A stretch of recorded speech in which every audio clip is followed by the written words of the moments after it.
IPL 2024 season మార్చి 22 నుండి ప్రారంభమవుతున్న విషయం తెలిసిందే. అయితే టోర్నమెంట్ ప్రారంభానికి ముందు కొంతమంది కీలక ఆటగాళ్లు టోర్నమెంట్ నుండి తప్పుకుంటున్నారు. ఇప్పుడు శ్రేయస్ అయ్యర్ గురించి కూడా కీలక అప్డేట్ వెలువడింది. ప్రస్తుతం రంజీ ట్రోఫీలో శ్రేయస్ అయ్యర్ ఆడుతున్నాడు. రెండో ఇన్నింగ్స్లో కీలకమైన 95 పరుగులు చేశాడు. అయితే అయ్యర్కు మళ్లీ వెన్నునొప్పి తిరగబెట్టింది. దీంతో రంజీ ఫైనల్ ముగిసిన తర్వాత కొన్ని రోజుల పాటు విశ్రాంతి తీసుకోవాలని వైద్యులు వెల్లడించారు. ఇదే విషయమై కేకేఆర్ ప్రతినిధి స్పందిస్తూ శ్రేయస్ అయ్యర్కు వెన్నునొప్పి సమస్య మళ్లీ తిరగబెట్టింది. దీంతో రంజీ ట్రోఫీ ఫైనల్ 5వ రోజు మైదానంలోకి దిగలేదు. కొన్నాళ్లు విశ్రాంతి తీసుకుని క్రికెట్ ఆడేందుకు సిద్ధమవుతాడు. దీంతో ఐపీఎల్ 2024 సీజన్లో ఆరంభ మ్యాచ్లకు దూరమయ్యే అవకాశాలు మెండుగానే ఉన్నాయి. అతడు కేకేఆర్ జట్టులోకి ఎప్పుడు వస్తాడో ఇప్పుడే చెప్పలేమని పేర్కొన్నాడు. గతేడాది ఇదే సమస్యతో ఐపీఎల్కు అయ్యర్ దూరమయ్యాడు. ఇంగ్లాండ్తో టెస్ట్ సిరీస్ మధ్యలో మరోసారి వెన్నునొప్పి ఇబ్బంది పెట్టింది. కాస్త కోలుకోవడంతో రంజీ ఫైనల్లో ఆడుతున్నాడు.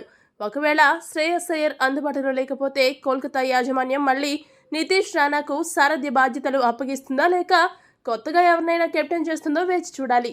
ఈ వీడియో కనుక మీకు నచ్చినట్టయితే లైక్, షేర్, కామెంట్ చేయండి. మరిన్ని స్పోర్ట్స్ అప్డేట్స్ కోసం మా ఛానల్ సబ్స్క్రైబ్ చేసుకోండి.